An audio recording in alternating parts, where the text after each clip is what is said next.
Halo sejawat, kembali lagi ke channel 1 Siklus Sirkadian dan sekarang kita akan belajar mengenai post cardiac arrest care atau perawatan pasca henti jantung. Ini merupakan episode ketiga dari ACLS Prep Series, sebuah seri yang mempersiapkan kita untuk mengikuti kursus ACLS atau Advanced Cardiac Life Support.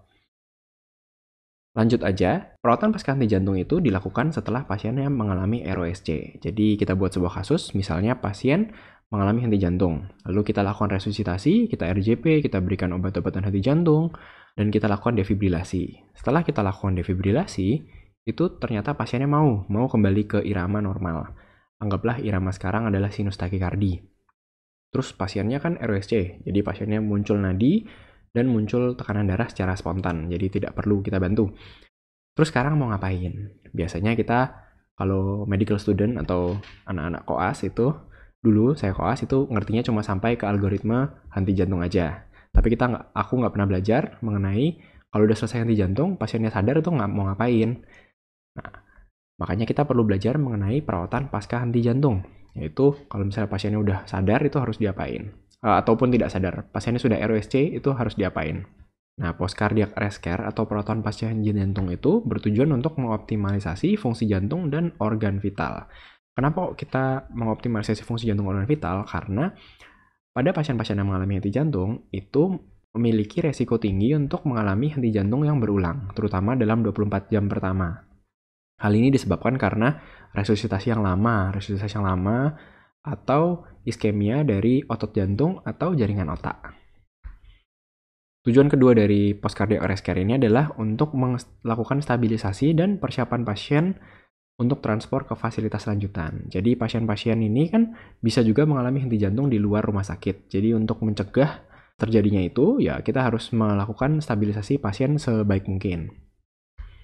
Yang ketiga adalah kita juga perlu untuk mengidentifikasi faktor pencetus untuk mengobati dan menghindari henti jantung kembali. Nah, post cardiac arrest care itu terdiri dari 5 komponen. 5 komponen yang perlu kita jaga.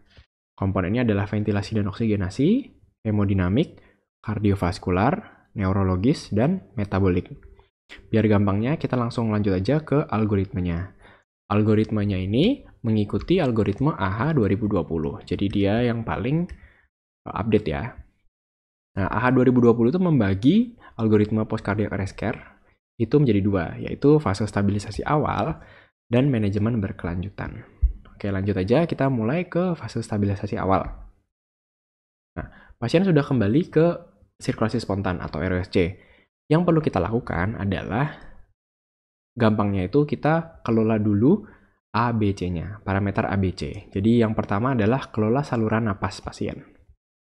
Jadi kita perlu lakukan pemberian penempatan dini pipa endotrakeal. Jadi untuk pasien-pasien yang belum dipasang pipa endotrakeal atau pipa ETT selama resusitasi, di sini waktunya kita lakukan pemasangan pipa ETT. Setelah kita pasang pipa ETT tersebut, jangan lupa juga kita lakukan konfirmasi pemasangan. Jadi pastikan pipanya itu masuknya nggak salah lubang. Kita lakukan konfirmasi pemasangan dengan melakukan auskultasi di 5 titik, yaitu di kanan kiri apex paru, kanan kiri basal paru, dan epigastrium. Normalnya kedengarannya di semua titik-titik tersebut kecuali di epigastrium. Kalau misalnya pasien yang sudah sudah dipasang pipa ETT, itu juga kita harus perhatikan apakah pipa ETT-nya tuh kinking atau mengalami buntu karena obstruksi. Biasanya pada pasien henti jantung itu obstruksi yang paling sering itu adalah obstruksi benda cair. Jadi kita bisa lakukan suction. Yang kedua adalah kita perlu untuk mengelola breathing atau parameter nafasnya. Itu kita lakukan dengan frekuensi nafas 10 kali per menit. Ini untuk pasien-pasien yang tidak bisa nafas spontan. Jadi kita bantu ventilasinya dengan frekuensi nafas 10 kali per menit. Kita juga lakukan terapi oksigen pada pasien henti jantung. Nah, kita titrasi oksigennya, kita berikan terapi oksigen hingga targetnya cukup 92-98% saja, jangan sampai 100%. Ini untuk mencegah toksisitas dari oksigen. Nah, pada pasien yang dipasang ventilator, itu kita bisa berikan volume tidal 6-8 cc per kilogram berat badan. Dengan target end-tidal atau partial pressure dari karbon dioksida 35-45 mm air raksa. Dan ingat juga pada pasien-pasien yang kita kelola parameter napasnya itu kita harus hindari hiperventilasi. Karena kalau misalnya kita buat pasiennya hiperventilasi, itu nanti karbon dioksida dari tubuh itu rendah. Kalau karbon dioksida tubuh rendah, itu bisa menyebabkan iskemia dari jaringan otak. Jadi kita harus hindari hiperventilasi. Kelola saluran napas dan kelola parameter nafas ini masuk dalam komponen pertama yang kita harus jaga, yaitu ventilasi dan oksigenasi. Komponen kedua yang harus kita jaga itu adalah hemodinamik. Nah, ini tercerminkan dengan ABC di sisi C-nya, yaitu circulation. Nah, kita harus mengelola parameter hemodinamik dengan menargetkan tekanan darah sistolik lebih dari 90 mm air raksa dan MAP atau mean arterial pressure lebih dari 65 mm air raksa. Pada pasien-pasien yang henti jantung, itu biasanya mengalami hipotensi. Pasien henti jantung yang dilakukan resusitasi dan defibrilasi itu mengalami hipotensi. Kenapa bisa begitu? Karena pada defibrilasi itu kan dilakukan kejut jantung. Kejut jantung listrik itu bisa menyebabkan jaringan otot jantung itu kaget, atau yang disebut dengan suatu fenomena namanya myocardial stunning. Nah, myocardial stunning itu bisa menyebabkan si otot jantung itu berkontraksi tidak sebaik normalnya, jadi bisa menyebabkan hipotensi. Selain itu juga, resusitasi yang lama itu menyebabkan hipoksia, karena hipoksia itu menyebabkan tubuh memproduksi banyak laktat. Nah, laktat itu kan asam. Asam itu menyebabkan asidosis. Nah, asidosis metabolik yang terjadi itu bisa menyebabkan vasodilatasi dari pembuluh darah yang menyebabkan hipotensi dari arteri juga. Jadi kita perlu lakukan manajemen sirkulasi atau kita kelola parameter hemodinamiknya. Kita bisa bantu dengan meningkatkan preload dengan memberikan cairan kristaloid 2-4 cc per kilogram berat badan dalam 10 menit sampai titik yang ditoleransi pasien. Juga bisa kalau perlu kita berikan obat-obatan yaitu inotropik maupun vasopresor. Lanjut ke komponen ketiga yang kita harus jaga itu adalah komponen kardiovaskular atau komponen jantung dan pembuluh darah.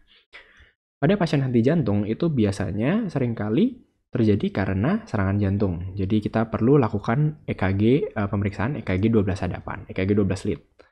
Kalau misalnya kita temukan hasilnya adalah STEMI atau terjadi peningkatan segmen ST, juga pasien mengalami gangguan hemodinamik, misalnya pasien shock kardiogenik yang tidak stabil atau pasiennya itu perlu untuk dilakukan dukungan sirkulasi mekanis, itu kita perlu pertimbangkan intervensi jantung.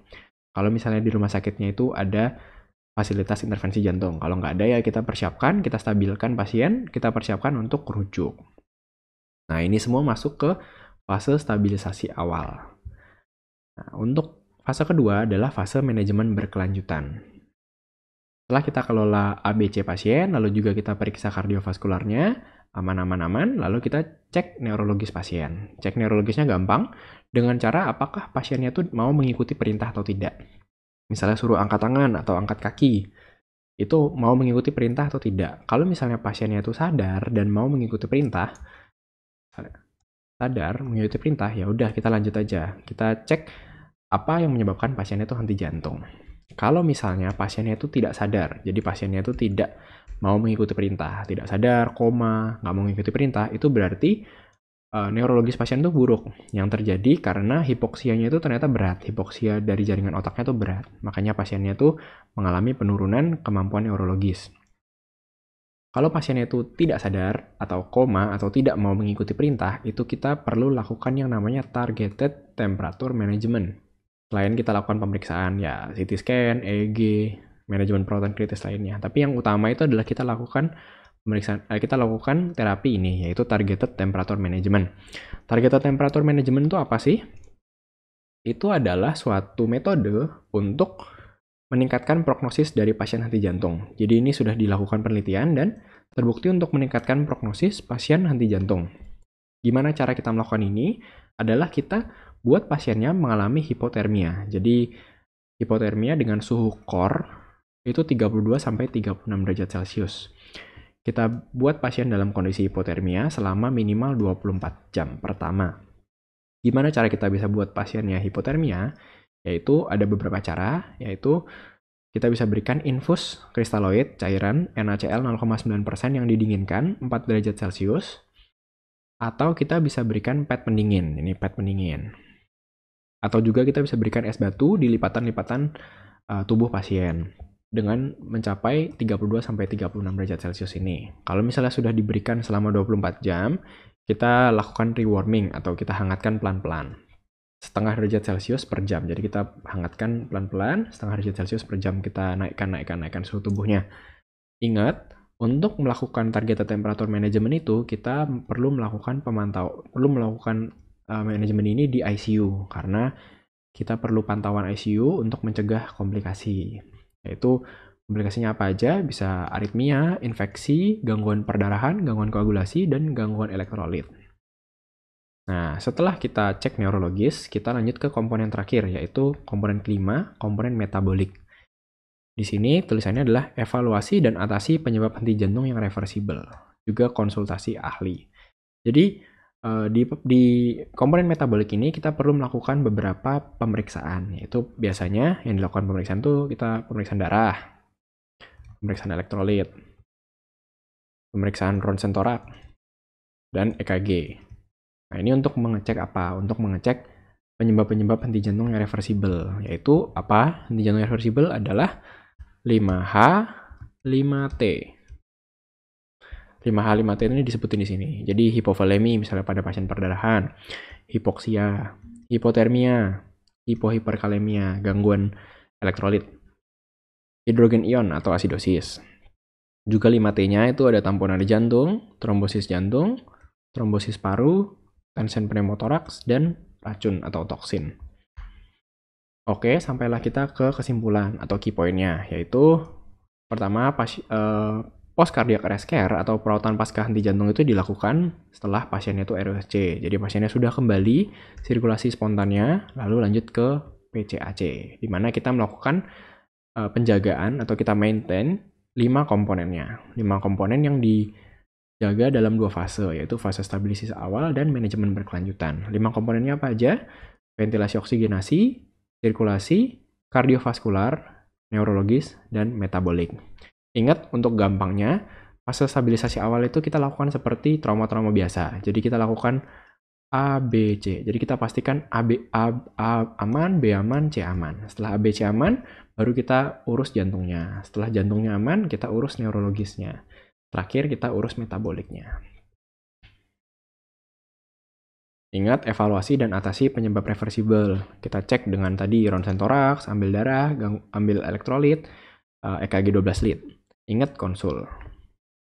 Juga untuk pasien-pasien yang tidak dapat mengikuti perintah, pasien yang koma, pasien yang tidak sadar, itu kan hipoksianya berat. Jadi kita perlu melakukan suatu manajemen, yaitu targeted temperature management.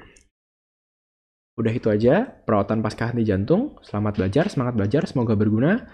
Terima kasih udah dengerin. Nah, Tuhan memberkati.